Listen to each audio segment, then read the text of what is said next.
Hi, I'm Nuno Reis, and I'm here with Anthony, and we have met on LinkedIn. And Anthony, do you want to do a bit of quick presentation on your site? Yeah, sure. Hey, everyone. My name is Anthony Malizzio. I'm founder and chief of Descent Corp. It's a fintech company I started some years ago. Basically, what we do is we're building a next generation set of technology for financial data analysis.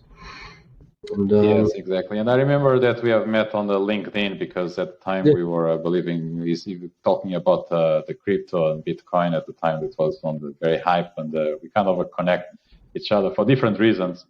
But then we started to have bi-weekly calls and to exchange ideas, given our similar backgrounds.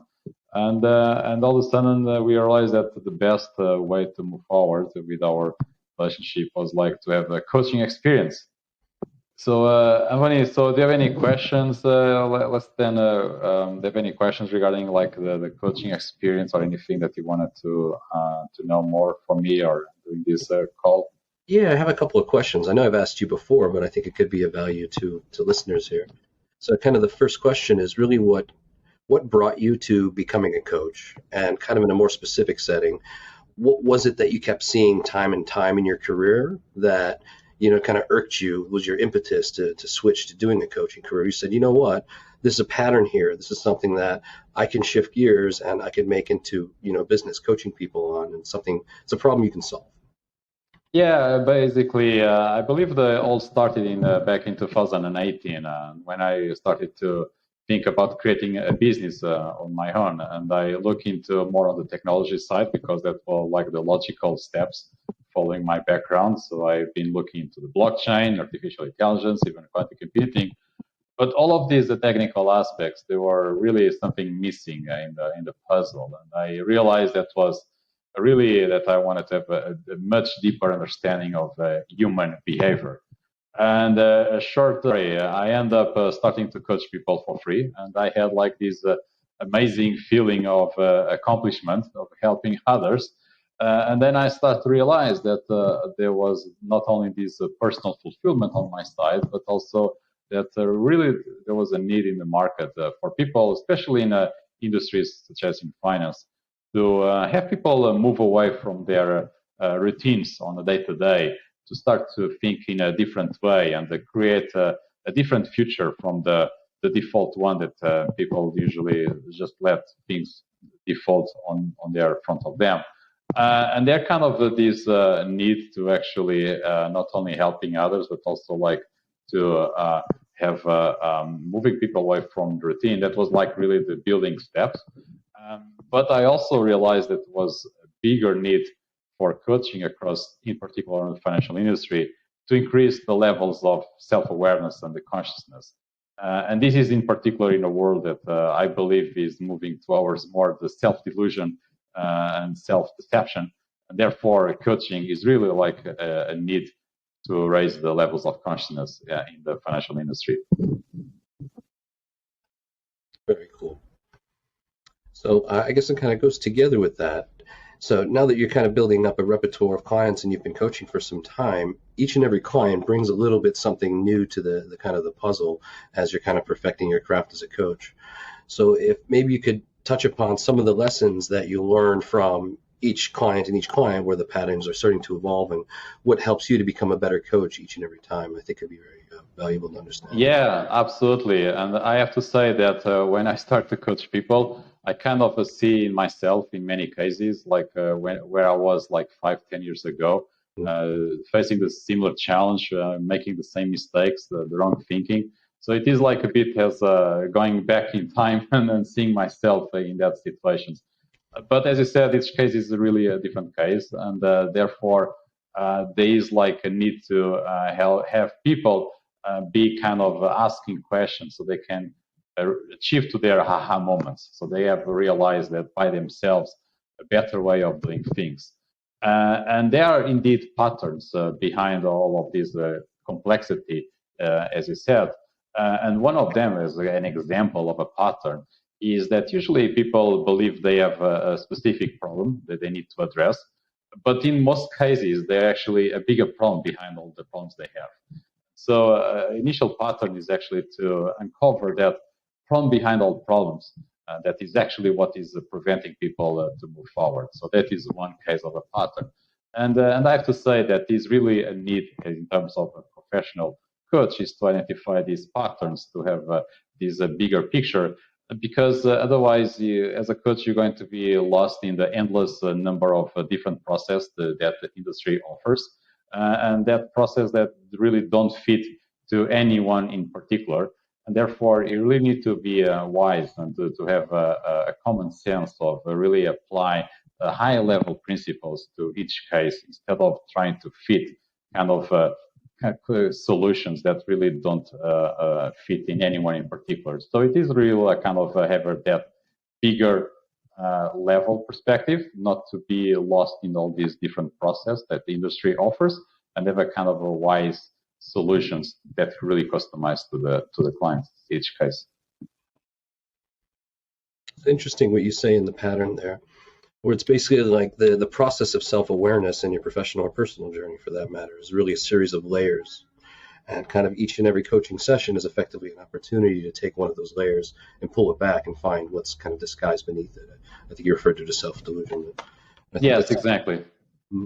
Exactly. And as a coach, you cannot go deeper than what personally you have been deeper with the client. So this coaching obviously is also a self-coaching exercise for as a coach. So that is really a key indeed.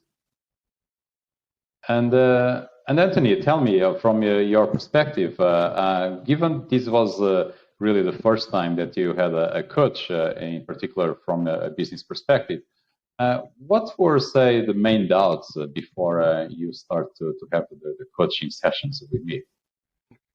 As a person who's willing to try different things in that, I mean, you kind of have to as an entrepreneur. That kind of goes with the territory.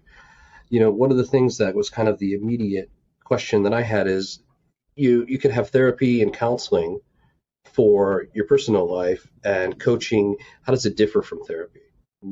So one of the things that you kind of helped me to understand there is there's a lot of similarity there, but really understanding that coaching, it's basically therapy for your business and how you can kind of separate yourself from what you're doing in your day-to-day and have the opportunity to really reflect on, you know, things that you normally would pass through in business as usual. Yeah, absolutely. So coaching is usually more oriented to the future instead of being ruminating about the past, which is more on the therapy. Yeah, absolutely.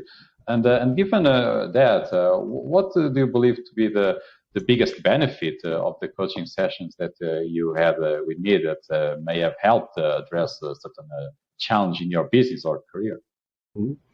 I would say just the act of doing the session itself and having it and putting the mindset of I'm going through a coaching process, you're going to block time out on your calendar specifically to dedicate to yourself as the individual in your organization, to where you're really looking at yourself, like you said, future, looking forward in that. So really about taking breaks as important as doing the work. You know, one of my investors loves to call it playing office versus actually doing business. And it's a much different process than that. So being able to take those breaks is really kind of, you know, looking at how to take the business or your professional career to the next level in that. While at the same time, changing the scenery around, moving to a different conference room as opposed to being at the desk, allows you to look at problems from a different perspective. And I thought that was very valuable. Yes, absolutely. Like even like sometimes this physical movement goes along with the coaching, and can be on the side by side. And tell me, was there a specific, say, aha moment that you have achieved during the sessions to allow you better actions in your business or career? Yeah, there was kind of an aha moment, if you will, during it was during our first session, really where, because it was a dedicated time out of the day to focus, you know, kind of on self-awareness in the process, and that I was able to reflect a bit more externally on the process that I followed through, you know, my professional and my journey in starting a business in that. Sometimes you don't really realize how far you've actually gone because change happens in small little moments. So being able to have that reflection period to stop, take a look back and examine the whole process, really realize that the pressure that I was putting on myself to continue, you know, to push was actually didn't need to be there, that I could actually lighten the load and then just trust the journey as it comes, as opposed to having to force yourself to move in the minute. And I thought that was Very Yeah, different. very interesting, very interesting. And it was something that you already touched base a bit of, and as you said, like this allowing you to have time in your day. But obviously, we are all very busy, in particular, even Mhm. like you're an entrepreneur, and also I work with very busy people, and that has been usually one of the main challenges: how to fit into the calendar of busy people to have a coaching session. So what do you say you use your technique, or how did you manage to fit the coaching sessions in your busy days? Simplest thing was Wednesday lunch. Block it out. It's middle of the week. Usually you want to do a lunch. No, dedicate that for something else. Find that block that you always keep around. Everybody keeps Friday afternoons open, middays, Tuesday, Wednesday, Thursdays, and that. Everyone always keeps a couple free blocks for stuff. Just block it out on the calendar and then use that for yourself. Yes, that's very important, the block times for yourself to have like this creativity as well coming Mhm. up.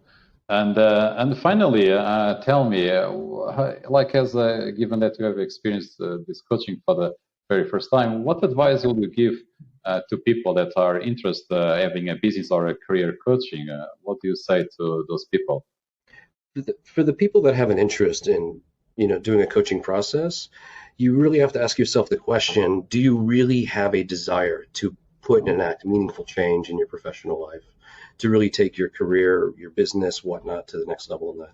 And if you truly do want to actually make that change, then you have to do something that you're not accustomed to, that you're not comfortable with doing.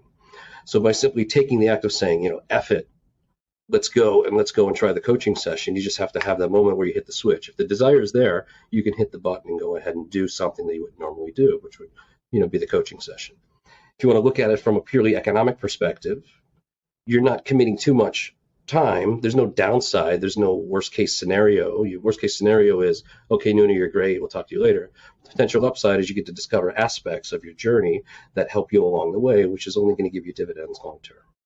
So my advice is, if you're considering it, why not go for it?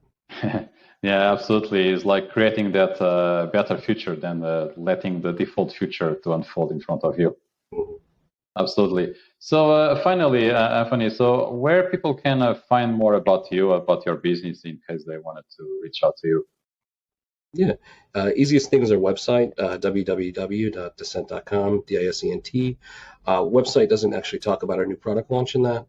So anybody in the financial space that's interested in the future of data analysis, reach out via email or through the website, and that we can set something up with the right people. Yeah, absolutely. And on my side as well, if people are interested, obviously I have the connection on the LinkedIn, and I also have a website, and I do offer a free career risk assessment where people can access their certain factors that they need to pay attention in more careful. And I'll put the links below as well for all of you, about both my contact and Anthony as well. So thank you very much, and it has been really a pleasure working with you, Anthony. Any last words? No, thank you as well for the coaching process and that, and look forward to our continued conversations. All right, Yes, me too. All right, thank you. absolutely, my pleasure.